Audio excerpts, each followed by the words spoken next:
Yeah, full disclosure out there, everybody. We originally planned to do somebody else this week, but we checked her out on IMDb and thought, maybe now is not the right time for her. So we decided to roll out to somebody else and did another wonderful actress, Jean Reno. I was really excited to see her seminal work, The Professional. I think you're actually thinking of what's his name? Because it wasn't Jean Reno in The Professional. It was Jean Reno. No. It was Gene Roddenberry. It was Gene Roddenberry. And Gene Wilder. It was the buddy film. Gene Wilder is the little girl, and, you know... Makes perfect sense. Gene Roddenberry is the old assassin. He got tired of writing and just felt, you know what, I need to throw myself into this fully. Yeah, and, you know, it was in the gap in between, you know, TOS and TNG, and, you know, Roddenberry was going through a deep depression. He and Majel Barrett's marriage was on the rocks after the birth of their second child. You know, there were all kinds of things going on. Cocaine addiction. Full disclosure, I don't believe actually that Gene Roddenberry ever did cocaine. He was apparently a rather straight-laced man. But who knows? I don't know motherfucker's life. I imagine Majel Barrett did some cocaine. I mean, I would have if I was Majel Barrett. Fuck yeah, Majel Barrett. Majel Barrett's awesome. The other thing, too, is, like, you lived through a certain decade. Chances are you probably did a little bit of drugs. No, okay, that's accurate. I mean, whatever your poison was. You had at least a poison, you know.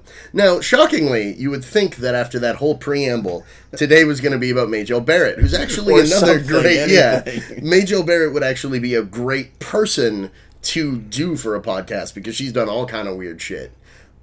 Including a bunch of stuff after Gene Roddenberry's death, where she's like gone on to produce like a bunch of his other stories, and she was like one of the producers and directors and artistic directors on Earth Final Conflict, which I really enjoyed. But this podcast is not about Majel Barrett. This podcast is about a long-term love of mine, the actress Famke Janssen. Yes. And as such, the pleasure of this podcast will be all yours, Patrick. Most likely, yes. Because as much as I love Famke Janssen's work, and I truly think that she is a phenomenal actress, she is one of my absolute favorites ever. Has incredible subtlety when it's necessary, is able to just ignite this incredible chemistry on the screen. Has a lot of movies that aren't really tops in her... I would agree with that, and there's a lot of things that, like, she doesn't really star in. Not to say that she doesn't play a pivotal role in them, but, like, she always seems to be in, like, that supporting role. Or that, like, minor role that has, like, a memorable line or a memorable scene. True. A la, she was not the Bond girl in GoldenEye, she was Colonel Xenia Onatopp. Right. Who is... I mean, she doesn't even taste like strawberries, Patrick. I'm sure she doesn't. I'm sure she tastes like all... Pain. I mean, I was going to say like a full-bodied, delicious, well-aged red wine. Or maybe a very rare steak. Or perhaps pure and utter bliss. Because I don't know about anybody else, but when I saw GoldenEye, I mean, like... Hey, I'm not talking shit about any of the other beautiful women in that Bond film, but especially Sean Bean, the most beautiful woman my heart ever. Sings for Sean Bean every time I see that movie. My heart will go on.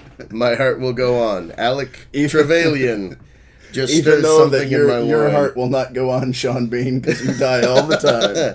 And especially in that, he gets dropped and burned and crushed and God knows what else. And that's after the beginning when he gets blown up and shot. I mean, like, Sean Bean in that movie is just about as close to unkillable as you could ask Sean Bean to be in a movie, which is, he still dies. Against all odds, Sean Bean died. But Sean Bean finds a way.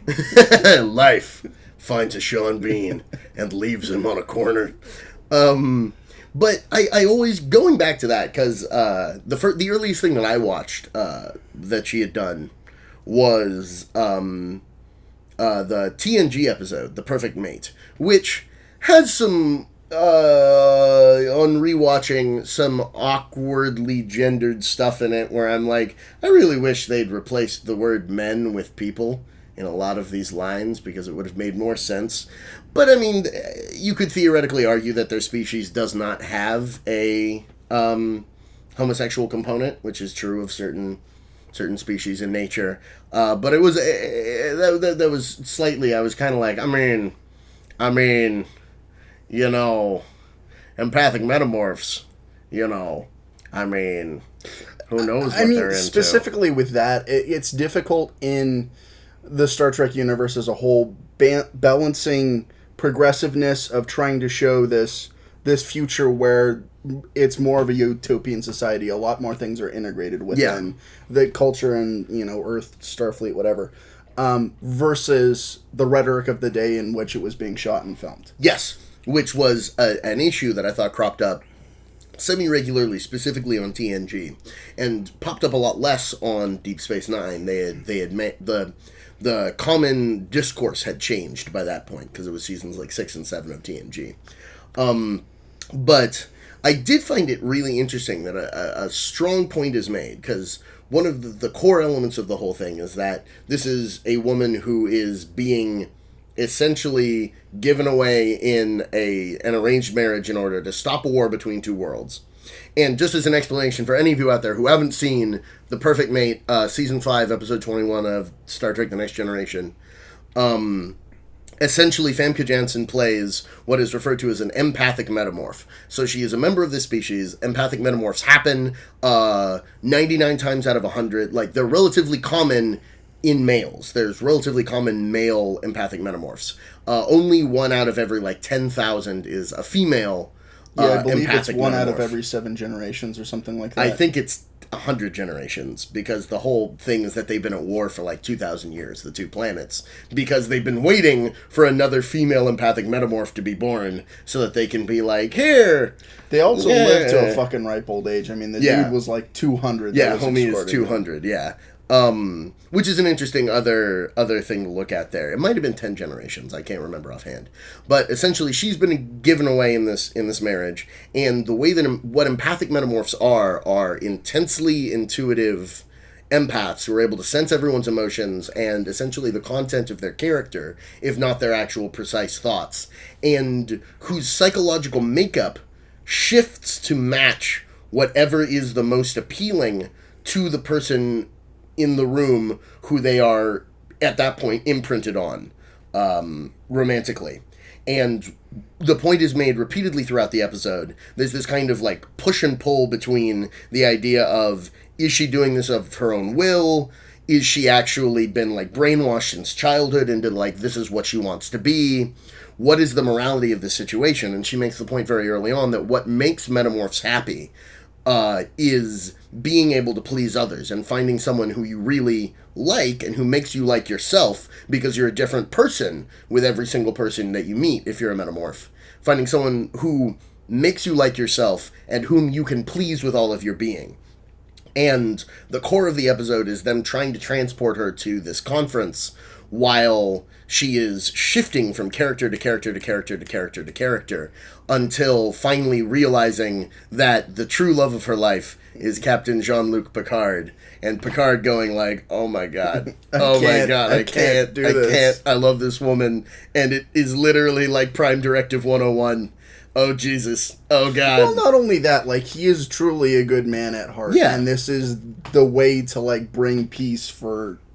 Well, and he doesn't want to exploit her, which is a huge part of the episode, is the fact of, he's trying to figure out, how much of this is truly you, and how much of this is what you're shifting to match what I want. And there's that, horrifying point where they're talking in the ready room, and he's just why are you doing this? Please, why are you doing this to me? And she just turns around on the way out the door, and she's like, it's obvious. Haven't you figured it out?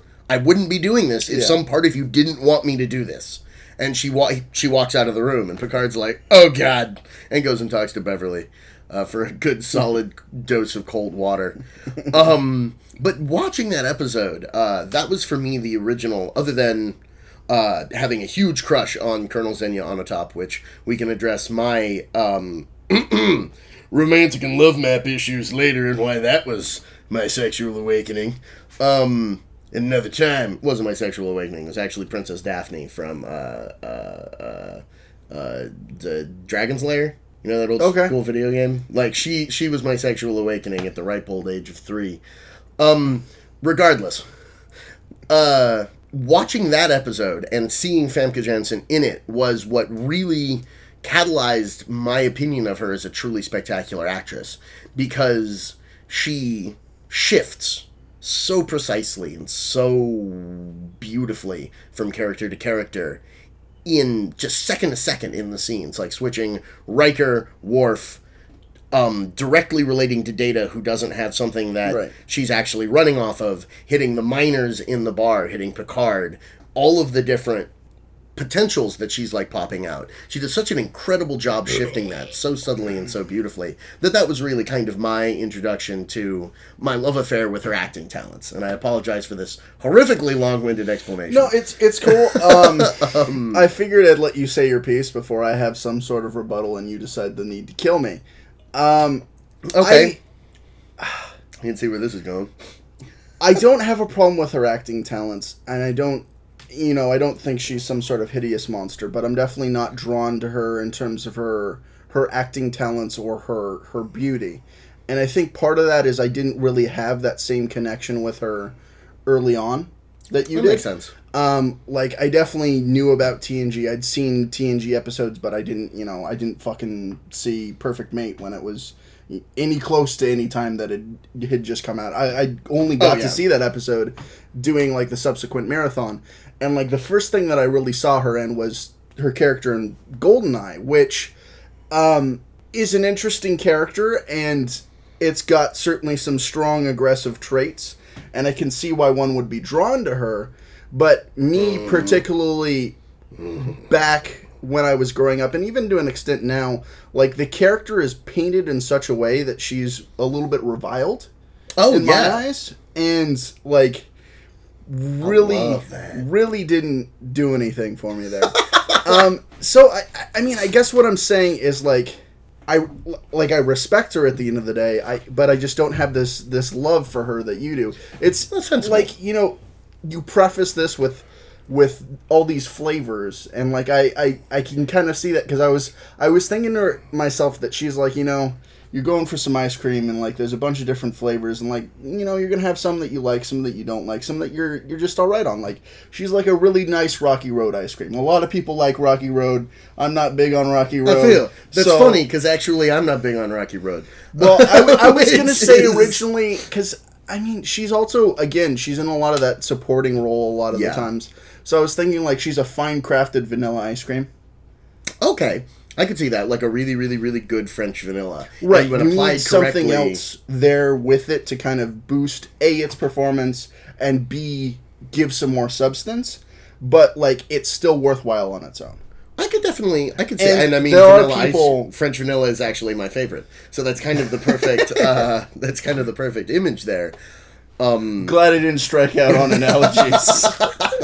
Both analogies. Also, are I want to get ice cream. I mean, I'm not opposed. I'm not opposed. I mean, I probably shouldn't spend any of that money because today. Because life happens. Life happens. Life. Even when you want it to slow down, it says no, fuck you, and it kicks you in the face. Yeah, it's like that episode where they just take off at Warp 9, and they're like, what? And they're like, well, I guess we got to figure this out before our engine tears itself apart. Yeah, that's life. But I definitely understand the point made about Xenia Onatopp, and I don't think that anyone else. I mean, not anyone else. That's inaccurate. But the vast majority of the population saw Xenia Onatopp's character and was like, "Man, I'll take a shot. Like, let me like, ooh, Lord, if that's how I die, oh man, I'm going out. I'm going out. Oh my God. I think, like, definitely part of me has changed, like, the way that I feel. Because, like, as a dude, like, I'm not saying it's the only thing that I can speak to because I'm a man. But, like, going out mid-coitus is, like, one of the best ways to go out, in my opinion. I mean, ideally, you would have the heart attack during the orgasm, because then the orgasm would never end perceptually for you. This is the orgasm that never ends. It just goes on and on, my friends. Somebody started jacking it, not knowing what it was. Oh, we should quit while we're behind. We're already far behind. full disclosure, people out there, second round of full disclosures for this. I haven't slept more than 2 hours in a night, or 3 hours. 3 hours is the most I've slept. That's 2 hours is inaccurate. I have not slept more than 3 hours in a night, and I don't, God, no, fucking, that wasn't even a sentence. I don't know how long. And my car got towed today. So I'm a little all over the place. You're going to have to excuse us because we're probably going to descend into total insanity periodically. And starting off with a non sequitur about Jean Reno was not... I wasn't sure where we were going, but I loved it. I thought it was beautiful. Just like Jean Reno. Yes, Jean Reno is a beautiful man. Not quite my type. Not like Famke Janssen. Well, I mean, he's a man, so he's got that going working against him. Well, no, I mean, and my types in men are very, very specific. I very rarely see a man and I'm like, you know, like that good yummy noise. Anyway, moving on. So, in preparation for this podcast, did you watch anything that you hadn't seen before and particularly enjoyed? I did not, and that made me sad because I had a list of like 8 movies that I was originally going to do, and because time got away from me this weekend, I didn't have as much time to watch as I wanted. So I didn't get to see X-Men 3. I didn't make it through Taken 2. I actually passed out last night during Taken 2, and today has been like a non-stop sprint, so I didn't have a chance to Having sit down seen and both finish of those it. movies recently, I can say that is 100% fine, Patrick. And I was going to do a rewatch of The Whackness, which is one of my favorite movies, but I haven't watched it for a while, and Famke Janssen's a major supporting role in The Whackness. I should definitely check that out. Oh, yeah, man. Ben Kingsley, and I believe Famke Janssen is Ben Kingsley's wife. Right on. In it. It's a great piece of work about this kind of screwed up kid who sells a lot of weed. And yeah, The Whackness. Really solid film. And my buddy Amari recommended that I check out this movie called The 10. Which I also got a copy of, but didn't actually manage to watch.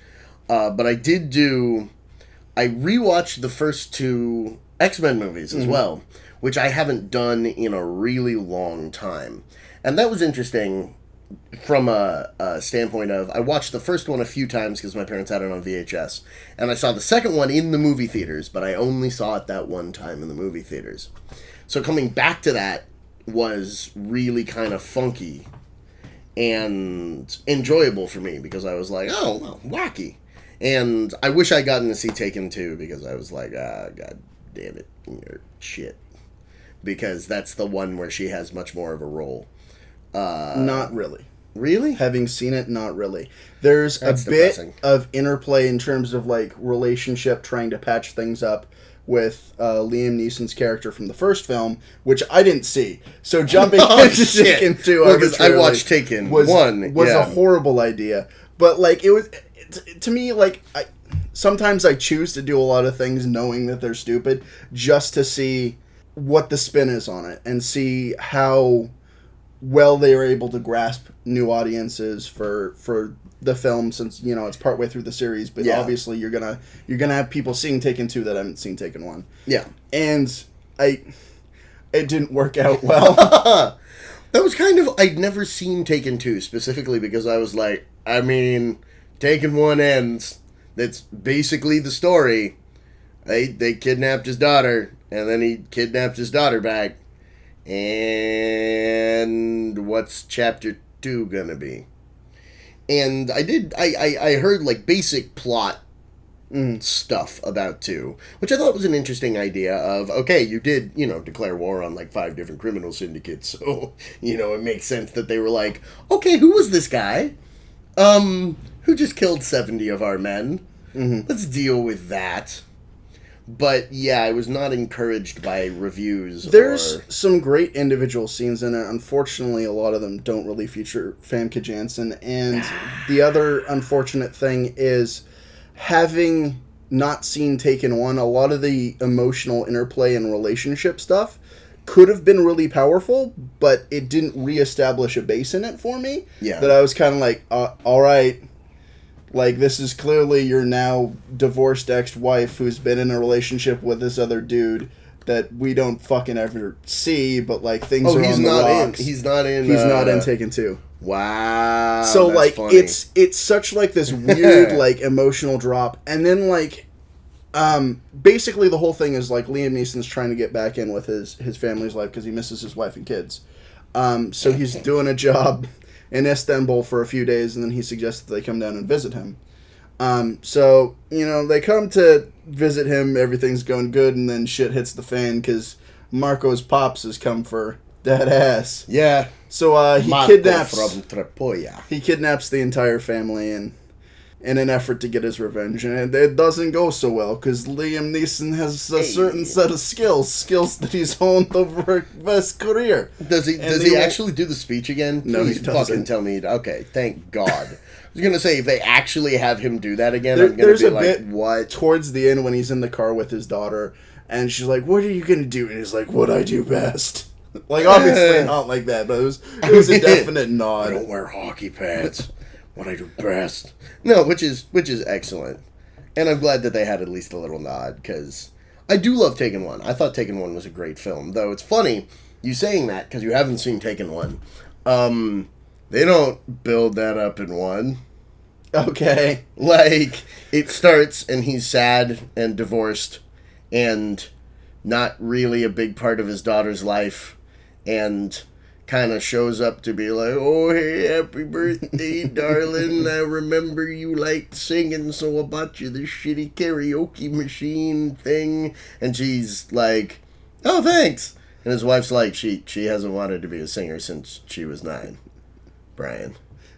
Like, you jackass. And then his daughter whispers like, "Actually, I do want to be a singer, but I'm not telling my stepdad and mom, so yeah, keep it a secret." And then her stepdad literally buys her a pony, and she like freaks out and is like, "Oh my god, a pony!" Because the stepdad's mega rich.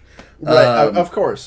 Which is the whole thing, is he's like sad and lonely, and he quit his government job so he could be with his family, but then, his family didn't want him anymore. He didn't have a family to go back to. Because he was a bad father. Which was kind of like the whole thing for me, is that I'm like, obviously you're supposed to watch the beginning of this movie and be like, "Oh, I feel so bad for Liam Neeson. His family is treating him so bad." But like Famke Janssen, like early on makes the point, is like, we spent like 10 years waiting to know whether you were alive or dead while you like didn't hit me up and like missed important shit, and like, I understand that a certain amount of what you were doing is classified and you couldn't do it. Comes with but the job. You also didn't make a fucking effort, dog. Like, you never made a fucking effort. And then you quit the job and expected us to be like, "Yay, Dad's home!" And no, fuck you. Which, I really liked her character in 1, because she's very, very realistic, of someone who's gotten out of that situation, is finally in a good situation, doesn't necessarily have, like, the deepest love for her new husband, but they have a good relationship, and she has a good life, and she's being able to raise her daughter. And it was one of those things where, like, you're obviously supposed to dislike her and sympathize with Brian. And, like, you do sympathize with Brian because he is, like, the saddest fuck-up, nebbish weirdo. But, like, I also was very much like, hell yeah, Famke Janssen. Like, fuck that. It makes sense you got out of that marriage with Brian. I mean, I don't like jack off McGee with the cargo company that you're fucking right now, but, I understand why you ain't with Liam Neeson. And then the kidnapping happens, and then, there's a pissing contest between Liam Neeson and the new husband, and like, she's like, just fucking get my daughter back. Which is actually great, is that the whole reason that Brian is able to do it in 1 is because the stepdad finances the whole thing. He like charters a private jet and flies him directly to France, like right there, and like hooks him with the cash to do stuff. Nice. And like extracts them out of the country after Brian murders a high-ranking French intelligence officer, doesn't murder him, tortures him and his wife in their home, and murders like 120 people, and he gets snuck back out of France by Mega Rich Man, which is why I found it so funny that in 2, the marriage between Rich Dude and Famke Janssen is on the rocks, and like, Brian's trying to get back into their lives, and I'm like, but Yeah, homie financed that whole murder spree. Like, movie 1 could not have happened without dickbag stepdad. And like, he's definitely a dickbag stepdad. That's really fucking hard to say. See? Yeah. Dick bag stepdad. Like, it's really differentiated. Sorry. And that was one where I was kind of like, all right, that makes a lot of sense. But doesn't really make sense that it's all, like, falling apart in two. Yeah, it seeing it the way that I chose to see it, although it was stupid, definitely gave me an interesting perspective on two. And going back and seeing one would give me an interesting and unique perspective now that I've seen two and what it leads into. Which actually I'd really enjoy doing with you at some point. I mean, I'd be mega down. Like, I really felt like 2 was trying to be a good movie, but simply was not, and it was basically rolling off the credit of 1 being a good movie, and the fact that it still had Liam Neeson kicking ass. Yeah, well, and I mean, I always felt that 1 was actually a really, really solid film in and of itself. It's not a complicated movie. It's literally just man on fire. But well done. Which we've already discussed. I don't think we need to get back into it. No, we don't need to get back into it. But the precision of the fighting choreography, the logic of the way that he figures it out and attacks each situation, the way it's shot. The first one is really, really beautifully shot. And that's part of why I've always respected it. But that's part of what's funny about you saying that, is that 2 tried really hard to be a good film and kind of failed to do so. That was exactly my reaction to rewatching the first X-Men movie. I was like, God, this is bad. Did I tell you how I ended up watching the X-Men trilogy again? You told me while we were both drunk that you were going to watch 3, then 2, then 1, so that it would get better and better and better as you went on. And I was like, oh, okay, I guess. All right. But again, like, I hadn't seen 1 in a long time, so I was like, maybe 1 is the best. No, I committed to that, and 2 is definitively the best movie out of all of those. By like a margin. Oh, yeah. Like, 1 felt like exposition, the movie. Like, here's this thing. Oh, my God. Let's talk for 20 minutes about who this person is, and move on to that. Sorry, not 20 minutes, because the movie didn't fucking spend 20 minutes on jack shit. No, because it's an hour and 45 minutes long. Let's spend 30 seconds on who this person is, and like, just the sequence of rolling Xavier around the house being like, let me explain all of these basic elements of the X-Men to you. You see, this is our equivalent of the Batcave. Yes, you see, this is also a school. Yes, you see, we have technology. Hey, let me introduce all of these characters quickly. Let me introduce the concept of the Brotherhood of Mutants and Magneto. Let me allude to our shadowy background. I was just like, wow, this is just Patrick Stewart doing exposition for most of this I will say, I loved 1 and 2 starting with a Patrick Stewart voiceover. Like, if I could have Patrick Stewart voiceovers in, like, every movie, especially in 2, like, I think 2 was really well done. Yeah. And I loved Agreed. the callback from, I believe it's the beginning of 1 to the end of the 2, with the voiceovers about the mutant gene, and... It's actually beginning of 1 and beginning of 2. Okay. Which I actually was laughing at the beginning of 2, because I was like, you did it again. You did it again. But then they did it well, and like I got to the end of the speech, and I was like, oh, they wrote that better. But I liked having the callback there. That's all I was saying, regardless of where it was. I mean, again, I thought it was at the end, but again, I also watched them in the order. Everything's flip-flopped. Yes. I will say, in the X-Men trilogy, I do think she does a good job of playing with the interpersonal relationships in the movie. Yes. And even when you have small little bites, I think her parts of those are still well done. Yes. Specifically agree. in 3, which you didn't get to rewatch, I thought a lot of her stuff with dealing with relationships with Wolverine, with Scott, with fucking Professor X were all well done. Like, the movie's a shit show, and like even shit that she's in is still a shit show. Yeah. But like, there's a couple of scenes with her that are just chilling, and I think they're actually still worthwhile to good to excellent. Particularly the scene with her and Wolverine when she's regaining consciousness in the operating table after the whole like Phoenix thing has first been like talked about, and Wolverine's coming to terms with like the duality of her personality, and she's kind of like seducing him. It like that scene is really well done. Well, and I've never seen 3 because I saw 2 in the theaters, and then like 3 came out and I was gonna see it, and every single review was like, "Dear God, don't give them your money," and I was like, well, I'm sorry. I've had multiple Vince, including online, about the X-Men original trilogy because I didn't want to spend the entirety of this podcast just ranting about the X-Men because I'm poorly they then did it's not so a fucking many elements. Famke Janssen podcast. It's a fucking X-Men podcast. So I've been trying to avoid that as much as possible. Well, but I mean, we are handling it right now. So if there's elements of that, I did see your rant about why the fuck didn't they expand Rogue's character? Rogue is just this weird milquetoast MacGuffin. In movie 1, and then in the later movies, you're okay. But she did nothing. She ran away in the fight. Yeah, I think I called her non-fat plain Greek yogurt. Yes. Yeah, and it was just kind of well, there's nothing here. Though I had forgotten that was Anna Paquin. Paquin? I think it's Paquin. But Paquin. I mean, I don't claim to be fucking knowledgeable on how names are pronounced. Yeah, and I'm not sure what the background is on hers. It's probably French, but I don't know offhand.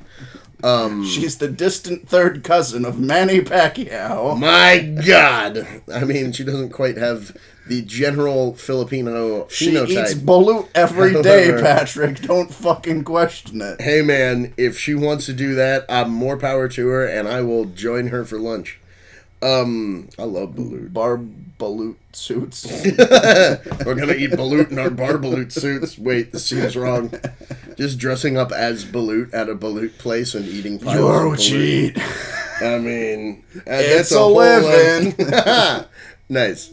Though that's of course a whole other thing because that really is Rogue's power. She eats your power and it's. Well, yes, but I you are again. We can get into yes.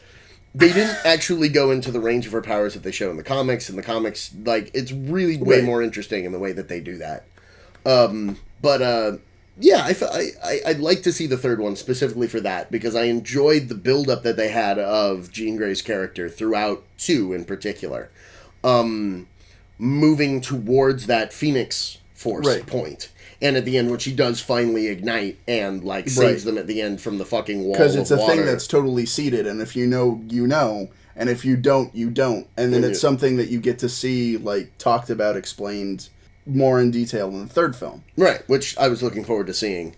But the one thing that I found really interesting is that every other thing that I've ever seen Famke Janssen do, she's been able to bring this incredible, fiery chemistry out of, every scene that she's in. And she creates this, I don't know, she's just, electric on the screen in so many of these scenes. And I loved all the stuff with her and Wolverine because there was that chemistry. Mm-hmm. And even in 2, where the scenes between her and Scott were better written than in 1, because the scenes in 1 are again, the writing in that movie is so subpar. There's lines in that I couldn't even believe. Right. But there's no chemistry between her and Scott. None. And it's the weirdest thing to watch of these two people are supposed to be very much in love, and there's no sexual chemistry or romantic chemistry. It's also, I mean, admittedly, I'm a bit biased because I don't like Scott. I kind of want to drown Scott. Yeah, I feel but he's a bit of a schwanz. Yeah, so I get that, and B, it's interesting because I've heard the flip side. Not that there isn't chemistry between Jean Grey and Wolverine, but played by Philip Seymour Hoffman. Jean Grey or Wolverine or both. It's like looking into a mirror. It's like the Brothers episode of TNG. It's all Brent Spiner, except this time it's all Philip Seymour Hoffman. The entirety of X-Men 2, played by Philip Seymour Hoffman. I am so sorry. I apologize. Please continue. But a lot of people have felt that the nature of the relationship between Wolverine and Jean Grey, while it might be better done, is so fundamentally creepy that they go back to the relationship between Jean and Scott as at least being normal and some semblance of. This is just things that I've heard. No, and I could see that because they do have that we're high school sweethearts. They've known each other for fucking forever. They're among the first students that Professor X taught. The whole nine. That makes sense that they have that connection. Though I'm interested. Sorry, Halle Berry's accent in fucking the first movie. I don't know why I came back to it, but I was just like, I know Halle. It's different in every scene. It's never accurate from anywhere. I've never understood. They just don't develop Storm at all. There's no development on Storm. Have you seen Days of Future Past? No. Okay. Rather, I saw the scene where Professor X gets shot and paralyzed. You should watch. I genuinely enjoy X-Men: Days of Future Past. I heard it was good. I don't know that they do more with Storm necessarily, but she's in it, and it would be an interesting one to rewatch for multiple reasons. Yeah. But B, to get your take on it for multiple reasons and see if you like Storm better in that one. I remember liking it better, but I don't have anything specifically to draw on specifically for her character. Well, and Halle Berry always makes me sad because I think that she's probably a really good actress, but I've never gotten to see her do anything good. And part of that is I haven't seen Swordfish, and I know Swordfish is what she won the Oscar for. But everything I see is shit like Catwoman and motherfucking the thing she did as Storm. And every time I'm just like, man, I can tell you have craft, but God, this is just a terrible goddamn role. This is just poorly written. Right now you're a missile and you're aimed directly at the ground. Basically. Oh God. The line that in the first one I actually had to stop it for a second and be like, no, was the one in the helicopter where it's like, I mean, what's your plan? I mean, are you gonna go all the way? People like that these people are the reason people like me exist. What? Mutants are the reason people like you. Yeah. Normal people exist because bigots exist because you exist. What? And I stopped in the movie and I spent I can't remember what the preamble of the line is, but it's there's a war coming. That's why people like me exist. And I was like, that has nothing to do with the conversation, A. And how does the fact that there is a war coming mean that you are a shitty senator who looks like a bad, what's that actor's name? James Spader. He looks like poor man James Spader. I could buy that. I mean, I don't want to, but I could. You could. And also, the only good visual effect in the entire first film is the senator squeezing his face out through the bars. I don't know if I would agree with that, because I don't know that was particularly good, but I think it was the only thing that was decent. Also, I mean, that's almost going back to T2, fucking quality, hey, I'm gonna fucking transform my body because I'm looking with Metal Terminator. Man, fuck you. Well, that one I thought aged okay. No, it did, but I'm saying from the first X-Men movie, I thought that was roughly on par from the special effect from T2. Okay. Yeah. I could see that. There's just so many... What the hell with Sabretooth? Sabretooth just can't do anything right the whole movie. You get to the end and it's like, okay, Sabretooth, your one job is keeping them from getting to the top of the tower. Yeah, why would Magneto depend on you at that point? You've already failed 3 times. Yeah, he's failed every mission. He's even looked at him and been like, you little fuck up shit. And locks him in the cell after the senator. He can't hold on to Gummy Senator. What? Yeah. Part of me really wishes that they would have brought back Sabretooth and Toad so they could have fleshed out those characters and felt more like there was a Brotherhood presence and felt more like Magneto had consistent allies and people to work with. That would have been great. But also watching that first movie, the shit that they did with Sabretooth was so clown shoe. Yeah. Sabretooth was obviously supposed to be some kind of comic relief. And then fucking Toad, they just never expanded shit. And then what the hell? You know what happens to a toad when it gets hit by lightning? The same thing that happens to everything else when it gets hit by lightning. So, can you just hit him with lightning? Again, who the fuck wrote that? And I should have actually read who wrote that so I could come on this podcast and give them a scathing... I read who wrote it, but I don't remember who it was, so I guess...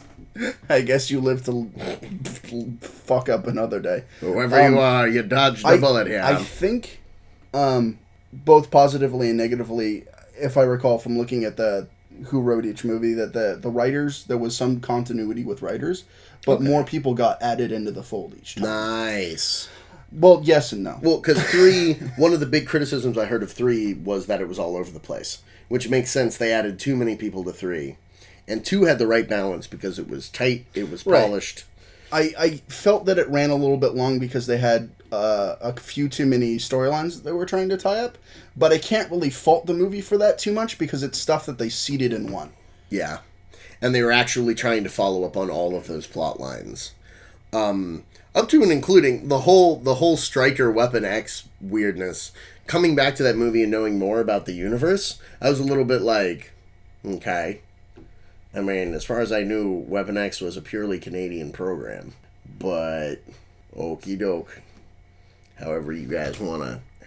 There's certain eccentricities whenever you're adapting anything that... Yeah. I mean, Max and I were talking earlier that there's stuff that, as much as we love the later X-Men movies, what they've done has made things that don't make sense with the timeline because they've essentially... They reset the old stuff because it was crap. Yeah. And they've got, like, the group of, like, young guys, which is great, but you've got people who are in vastly different decades, generations, and the timelines don't quite match up. Ow, god damn it. That stuff I should go check out what that was. We'll be back in a second. Sorry about that. The sky is not falling, just my olive oil. Yep, and we've officially decided that it's an act of God due to the unignorable regional connection to the Catholic Church. Take that, Dan Brown. Yeah. Hope you have that in your next movie, Inferno. Motherfucking... I mean, Angels and Demons was a comedic masterpiece. I know it wasn't intended to be, but my God, was it a comedic masterpiece. So railing things back into our original point. I'm so sorry. Our reason for being here. Have you seen Bringing Up Bobby? I've not. Okay. I don't know if it's a bad film or if it simply wasn't for me. To clue you guys in here, if you're not familiar, it's the only thing that Famke Janssen wrote, directed, and produced. Oh my God! I didn't even know this was a thing. I'm so sorry, Famke. If you ever hear this, I'm actually on the point of tears. I'm like biting back tears right now. That's wow. It's a film that came out in like 2011. I think it was fairly low budget. It might have been like doing some sort of indie circuit or something. But it's about a Eastern European con artist living in Oklahoma with her son and trying to find a life for herself. I think it had a lot of potential, and the strongest thing in it are the interpersonal relationships. Yeah. Which makes a lot of sense given, again, what we've talked about with a lot of Famke's roles, that one of the things that she tackles best is the inner workings of people and how they relate to one another. Yeah. The precision of those interactions. But I think the unfortunate thing is that there wasn't enough base background of characters to really give it body. There's a lot of stuff that's talked about but not really explained. Like, we don't really know exactly what happened to Mila Jovovich, who plays the mom's husband. It's talked about that he left, but we don't know exactly who he was, whatever. So it's and Mila Jovovich is the husband? Is the mom. Oh. She's the mom of the little boy. She's a Ukrainian con artist living in Oklahoma. So it's like autobiographical story of Mila Jovovich. Basically. And, like, the other big name in it is Bill Pullman, who plays... Oh, yeah. Yeah. I know Bill Pullman. Well, yeah. I mean, for you out there who don't know Bill Pullman, probably the most famous role is the President in Independence Day. He also played opposite Philip Seymour Hoffman, funnily enough, in the original production of Nightmare Before Christmas in 1981. But, yeah, he plays... just gonna the kind of... Let that sit. Do you want to delve in? No, we don't. Bill Pullman in the original. We don't. You do. I just thought it was funny that you just looked at me and we're just like, and we're moving on here. Sorry. You prefaced this a good 20, 30 minutes ago with being like, all right, guys, just to let you know, I'm a little bit off my rocker today. It's true. It's true. So I guess I'm sorry for not serving that back. No, it's all good. I just thought it was funny that you just moved clean on and were like, well, they'll get that that's stupid, or they'll look it up online and be like, what?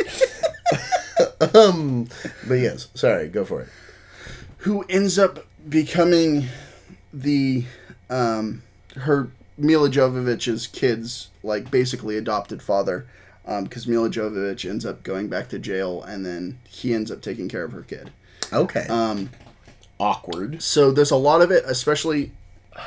I feel like I'm doing a crappy job of explaining this right now, but like there's a lot of stuff there that, like, again, strong interpersonal relationships, but Bill Pullman hits her kid with his car, and then ends up feeling like indebted to the kid, and like, but like I don't see that, like, I don't see that jump there. There's that jump there, but like watching the movie, I didn't feel it. I don't know. It was weird, and it's another film that has like one of those like weird soft endings of like Mila Jovovich's character like realizing what's best for her son is that like she work on getting her life together before like coming back into his life, and you know, one of those like walk off into the sunset but not really walk off into the sunset. And I was just like, Jesus, like the film like, wow, I need to get my shit together. Long panning shot, credits roll. The film is like billed as a comedy, but it really feels more like a slice of life, like drama type thing. Nice. So like, I don't know, it was weird. I'm definitely interested to check it out from that description, because again, yeah, it seems to all be about the interplay between the characters, which is again what she does so well. Going all the way back to that Star Trek episode, looking at she is a different person to every different person in that, and it's always playing the relationship. And it sounds really interesting to me. Who does she play in it? She's not in it. Oh, she just wrote and directed it. Nice. And produced? Yes. Did I remember that correctly? Yes. Okay. Cool. I mean, it's a fucking movie. There's like 12 fucking producers, because that's how that always, works. There's always like 18 guys who are like, yeah, but and I think there's technically somebody else who wrote it with her. Okay. But it really, I mean, it seemed like it was her baby. Like, yeah. I don't know the full story behind it other than having watched the fucking movie and like looking it up and being like, wait, she has one writer, one producerial, and one director credit. What are they? It's the same fucking movie. Oh, well, I guess I should watch that. Wow, damn. I should have gone further down the IMDb list. I was like going down and I was like, oh my god, that's right, she's in The Whackness, which is why I got the copy of The Whackness and then didn't get around to goddamn watching it. Again, Whackness is a great movie. That's really like a slice of life piece. That's, again, all about how... Jesus. Excuse me. How people interact with each other. So, one of the whole big, like, through lines of it is that the main character kid sells, like, piles of drugs. And sells weed to his psychiatrist, who's played by Sir Ben Kingsley. And so there ends up being all of this interplay between the kid and Ben Kingsley and Ben Kingsley's wife, who's Famke Janssen. And it's like this great exploration of toxic relationships, like as a whole. And like, yeah, it really, really interesting, really solid film. And getting to watch Famke work with like truly like top notch, like high caliber people. Like, she hasn't really gotten to do as much as I would like to see. I do like that she got to be repeatedly with Patrick Stewart. Right. If not, I mean, I just realized that sounded sexual. That sounded highly sexual. And I really didn't mean it that. I mean, I don't know their lives. She was with Sean Bean and Pierce Brosnan. I don't think she's ever with Sean Bean. I actually always liked that dynamic of Xenia and Alex's relationship, is that I'm pretty sure they did not ever have sex. I'm pretty sure that they had like a platonic friendship. I was going back to it not being sexual about in terms of actors that she has worked with. Oh, see, I thought you were going off of the joke. Part of what I had said before. See, there's too many jokes and too many serious lines at once. There's too many balls in there. Yes, too many moving parts. Just doing nothing but juggling balls. And I haven't looked up the 10, but it's supposed to be something that's pretty solid. And I was looking back, all the way back at, like, the beginning of her stuff. She was in The Faculty. Yeah. Which I had totally not remembered. And I've only seen The Faculty once. But she's a fairly minor character. And it was actually one of the films that I ended up watching, because it was something that I was interested in, even though she was more of a minor character, and it's something that I could get my hands on easily. I don't think The Faculty is a good movie, but I think it's a highly enjoyable movie. That's what I've heard, basically every time. Okay. Because it's the cocaine kills all the evil alien teachers. It's not cocaine. It's some homebrew of drugs that's mostly caffeine pills. Really? Yes. Nice. Yeah, I thought it was some sort of, like, pseudo meth thing that the dude was, like, cooking up in his, like, garage. That's probably loosely what they were going for, but realized that they couldn't do that and get a PG-13 rating.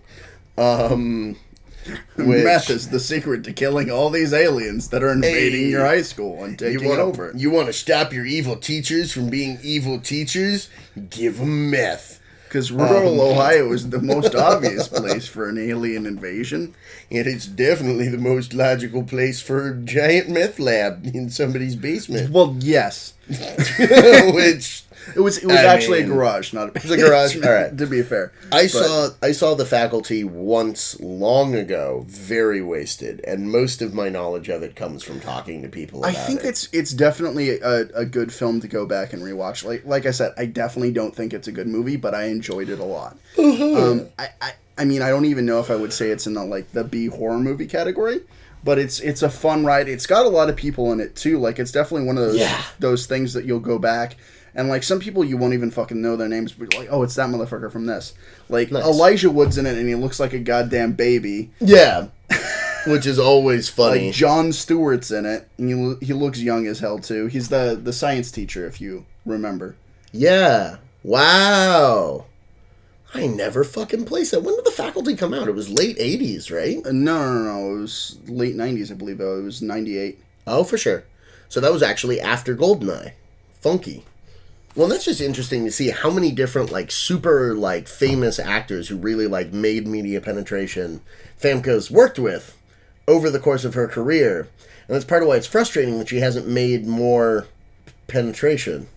I've seen her movies. She's made plenty of penetration. She's made plenty of penetrations. But, like, it's intriguing to me, especially considering everything else and the quality of her acting, that the biggest thing she really did was, well, that's actually probably why she didn't go on to have anything bigger after that, was because of X-Men 1, X-Men 2, and X-Men 3, because they got such hate flaming. I don't know that's over true. The course of it. I mean, those movies are the butt of a hell of a lot of jokes. Especially X3, I will definitely admit. Yeah. X1, it came out in a time that there weren't a whole lot of other superhero movies, at least that were well crafted. True. The competition for it was highly limited. I believe that was even before, like, the start of the whole, like, Dark Knight run. Yeah. Because it was in 2000. First one came out in 2000 even. So yeah, I mean, it had the, like, Keaton era Batmans, which had already come and gone essentially. Yeah. So you had clown shoe Batman movies and clown shoe Superman movies to compete with. So, like, for its time in terms of a comic book movie, I'm not saying it was great. It just didn't have a whole lot to compete with. Yeah. And the things that had come out previously, like, it was definitely a high note too. As weird as that is. I would 100% agree with that, because it was trying to strike a balance, which, like, the modern Marvel Cinematic Universe, I think, has done a good job of. A balance between that, like, comic booky camp thing and being, like, a realistic, solid movie in and of its own right. And I don't think that they quite found that balance yet. Especially with lines like, these outfits. Would you prefer yellow spandex? Yeah. Because he wears yellow in the comics. Yeah. But it was such, like, a weird ham-fisted, like, Garr! Here is comic reference. Garr! It was obvious they didn't know what they were doing yet in that regard. But it's a really good point. I will have to say, there. Like, my favorite singular moment from, like, the original trilogy is in X1. And it's when Mystique's been changing into people, specifically Wolverine, to like fuck with them and like throw everybody off the scent. And Wolverine comes back and like, how do we know you're really you? He's like, you're a dick, Scott. And he's like, all right, checks out. Yeah. I'm just like, yes. No, that was perfect. And I've always thought that Hugh Jackman did a damn good job of Wolverine. It's also scary watching him through Wolverine movies and seeing like the exponential like muscle growth. Like, he just got buffer and buffer and buffer and buffer. And, which I like better, especially in the later ones. Like, we were watching fucking, the Wolverine. Yeah, the Wolverine Origins one. The Wolverine. It's literally just called the Wolverine? If you say Origins, people are going to think of the other one that sucks balls. Okay, cool. I did not actually, I haven't seen it. Yeah, there's X-Men Origins Wolverine, and then there's the Wolverine. Okay, so X-Men Origins Wolverine is poop. I really like the Wolverine. A lot of people didn't, but I think it's definitely worthy of some love. I feel and it's interesting too because Famke Janssen's also in that one, as I believe you caught. She only is like there for like these occasional droplet moments. Like I think they were all flashbacks. Their interpersonal stuff.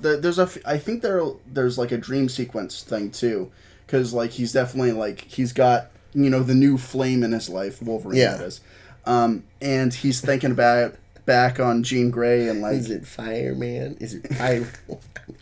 I fucking hate Pyro, dude. Yeah, I just wanted to drown him that whole movie. Okay, I will say in X3, probably another one of my... It's a stupid moment, but like Pyro and Bobby finally show down. Okay.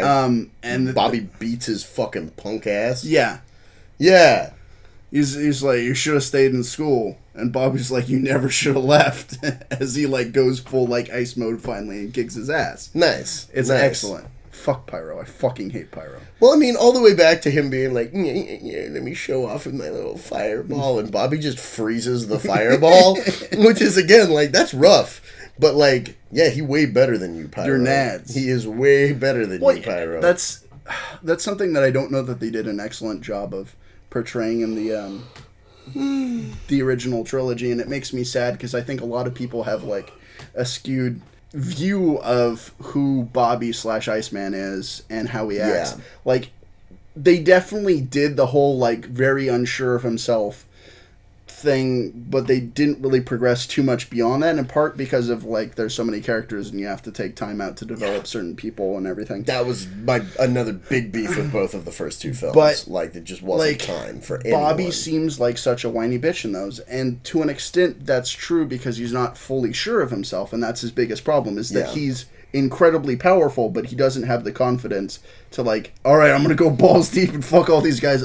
He can reconstitute his body from a water droplet. Wow, I didn't realize that. That's fucking stupid. Like, I'm sorry to say that, but I mean that is technically like an Omega level mutant. Yeah, that's obscene. That's obscene. Wow, fucking hell. I mean, still Professor X kills everybody. And again, I'm sorry if this huge X-Men non sequitur. I really tried to like weed out all this stuff, but like no, it's okay, and I don't think that's a bad thing for the podcast itself. Again, I'm really sad that I didn't get the chance to watch 3 X-Men 3 X-Men 10, which X-Men is 10 right after 3. Of course, it's like Xbox. There's 2 counting systems. There's the Bill Gates Windows counting system, and then there's the X-Men counting system. Which is just 3, 10, 1 million. But I didn't get a chance to watch the 10, I didn't get a chance to watch X-Men 3, and I didn't get a chance to rewatch the Wagnus. Which made me sad because those were all things that I wanted to actually be able to go into more detail about, particularly the Wagnus, because it's such a... Really, like, I cannot recommend it enough. I don't want to spoil too much, especially considering that, like, I don't have 100% of the details tight in my head anymore, but, like, just really, really a solid piece of work with a fantastic cast. And really an opportunity for Famke to shine in a way that she didn't usually get to. And, again, I thought that she did a great job of shining as much as she could in X-Men 2, which was, as we said, by far the best of those films. But again, was limited by the fact that they're trying to progress so many different characters at the same time that you don't get enough of any of them. And that's always been a problem that I've had, that you, like, if you're going to do a big movie about a group of people, unless the movie is essentially 100% involved in the interactions and relationships of those people, it's almost always going to be weak. Unless there are previous movies building up these characters before they come in. Which is, I thought, the strength of the Avengers films in the current MCU. Which was also fun just watching the beginnings and being like, oh man, this was back when X-Men was still owned by Marvel before they sold it to Fox. Oh, it's also fun because both of these first two movies have like spinning camera going through tubes with vaguely electrical pulses in them, which was like a big theme for like sci-fi movie credits in the early 2000s. I don't know if anybody else has noticed that, but I was just like, there's a lot of cameras shooting through tubes in this era. But Famke is definitely an actress who I think hasn't gotten the amount of love that she deserves for the craft of her acting. And because of that, has done a lot of stuff, which may or may not have been fun, but a lot of it was not, I think, up to the standard of what she's able to do. Not that her performances were ever bad, but that the kinds of films that she's taken, and I have no problem with that. Again, you're a working actor, you got to get the paycheck, you got to fill your fridge. Right. But, like, I'd love to see more examples of her really getting to, like, rock out and do something like truly deep. I'd love to see her do like Lady Macbeth in a production of Macbeth. I'd love to see her do like really like main character shit. Because even in X-Men 2, where she's such a main line, she's still on the side. Right. There's even so many other notes because you have the whole, you know, Magneto and Professor X thing that's always going to be a main line. You have Wolverine because he's the current. He's the most famous fucking X-Man. And, you know, it's why I always end up coming back to, despite the, like, weirdly problematic elements of it, it's why I always come back to The Perfect Mate as such an incredibly wonderful tour de force. Because I can watch that and just be like, God damn your technique. I can just sit here and, like, take a master class. Well, it's awkward, too, because it's a TV show, so inherently it's a snapshot into A, whatever's going on in that universe, and B, it doesn't have the punch of a full feature-length film. Yes. But it's also the thing that she's probably been front and center in the most. Yeah, she's literally one of, like, the episode is about Picard and I don't remember, Kamala. She's named Kamala in it, which is funny, because that's also a person from, I believe, Indian mythology. But yes, like, and it is the thing she's been, like, most front and center in. So, I would just like to say, I would love to see Famke Janssen in more stuff. I'd love to see her as a leading lady in some more stuff. I truly wish that she wasn't married with children, because otherwise I could still hold Katie out some hope, Patrick. That, I mean, we've discussed my feelings about that television show. But I mean, she married, she got kids. No. I know. And, you know, I still hold out some hope. I mean, I don't want her marriage to break up because I want Famke to be happy. Right. But there's definitely a part of me that's like, if anything ever goes wrong, you can always be there. I will be a shoulder for you to cry on, even though you've never met me. I'll be there for you. Because you're there in my movies. I'll be there for you. And not to undercut your little love note. As I've said, she's not particularly my brand or my flavor necessarily. Not your cup of tea, because you ain't into that French vanilla. I'll shut up. I'm sorry. Finish your thought. I'm sorry. But I would certainly like to see her in more things, too. It's tough when you're talking about somebody who hasn't really had that specific, like, limelight of being center stage. Yeah. To, like, really get in and dissect who they are. And I think there's a lot of good parts there. They may not be my flavor of parts, but there's a lot of great parts, and I would like to see what, you know, she would do with something a little bit meatier. Agreed. Lady Macbeth. I would fucking love... I wanted to see her in Lady Macbeth since I was in Macbeth, when I was motherfucking 14. I think it'd be a good casting. Yeah. And I could play Macbeth, and we could. I'll stage the production. Famke, please, I'll stage the production. I just call me.